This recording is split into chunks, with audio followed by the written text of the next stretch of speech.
So one of the first things I do before starting to design and craft the brand assets and all those good fun stuff, you want to start to build some inspiration, start to get a vision, a direction. And the first things that's great to do is build a mood board, as you can see here. So what I've done is just got images off the internet, of pictures, of my own photos, whatever you want, and looked on Pinterest, Dribble, those type of places, and got some ideas and things that I kind of liked the feel of, and sort of some things that, looking for colors, typography, art direction, shapes, logos, just a bit of everything, and really just gathering all those creative ideas that I kind of feel and that I'm drawn towards, and really just putting that into a mood board and looking at this stuff. So you can see some logos, some colors, kind of like these minimal logo marks. You can see just some business cards, some photos from books, even like, some Adidas shoe. It's got some like cool label there. Some more logos, some branding. So yeah, you can see I start to do this and it can be really quick and easy. So it's the best thing to do that before we start going into depth in our personal branding. So the second thing I try and do is try and build a personality. So because it's a personal brand, you want to try and figure out what your personality is, and you want to put that into your brand. So if you're a sarcastic, funny guy, you want to put that in your blogs. You want to make jokes, even in your videos, put like emojis or winky faces, that type of thing. But if you want to be more, sophisticated and modern, you'll probably go towards writing more elegantly. You'll use simple colors like, grays, blacks, whites, that type of thing. So the first up is I write down some words. You can do a mind map as well if you want to do that. But I'll just write out some words and then I'll start to select some things that really represent me. So I'll go and just use this red color. I'll go through, some of these words are just really broad.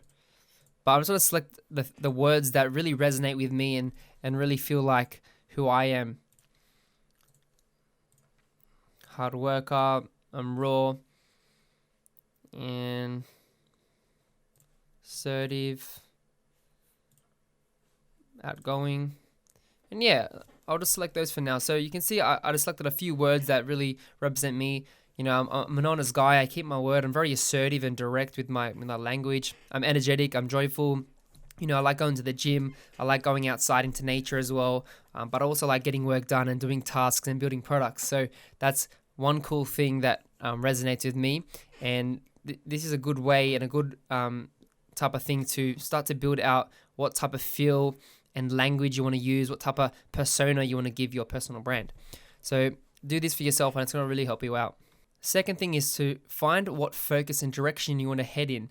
So first up, when I first started my personal brand, I was just doing a bit of everything. I was doing photography, web design, graphic design. I was doing print stuff, doing some logos, just doing whatever, just learning, growing, building my portfolio up.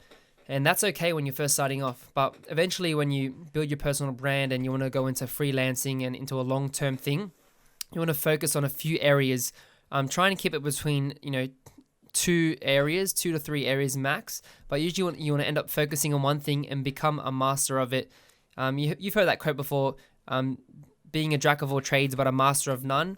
You don't want to be a jack of all trades. You want to be a master of something. It's good to have multiple skills, of course, and I have multiple skills that I use, but you can use that internally in your personal brand.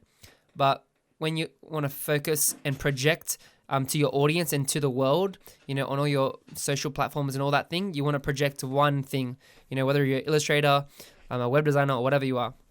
So I'm just going to pick a few things that I focus on even now and the direction that I want to head in the future. So I'm just going to select 2 here, logo designer and digital illustration. And that's what I'm pretty much doing now. But I want to even focus even more now and then eventually just purely do illustration or purely do logos. But originally I was doing a fair few of these, I'll even put identity there because that's sort of tied into logo design as well. So yeah, so write down some areas you want to go in. There's so many, graphic design, animation, UI, UX, hand lettering is popular, product designer, art director, photo editor. There's so many, and the world is evolving with technology and stuff. So, web things these days and coding and UI stuff is really important. So yeah, pick something that you want to focus on and practice and just keep going deeper and refine your craft, and it's going to really benefit you in the future. Number three is your target audience. Who do you want to aim your personal brand at? Do you want to aim it at creatives? Are you trying to get a job? Are you just trying to get freelance gigs? What are you trying to do? I'll put a few examples here, design agencies, maybe that's in your local area, small businesses, medium-sized businesses, large brands. You just want to do freelance contracts. Do you want to do pro bono, which is free work, maybe for charities, non-for-profit work, startups, private clients, or even in-house working for, like a big company and just working as an in-house designer.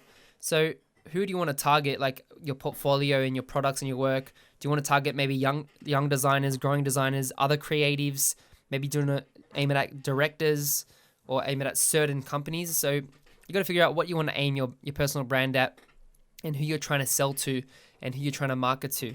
So for me, I know I do mainly startups, private clients, and obviously I do freelance stuff. And then obviously small businesses. So mainly I aim my personal brand at these type of people. So, I help other young designers grow. I also aim like small businesses and startups for logo designs and that type of thing, new companies, even in my friendly neighborhood and people that I know, mainly from word of mouth, and I really target that, and it's really helped me gain some clients and really benefit from it.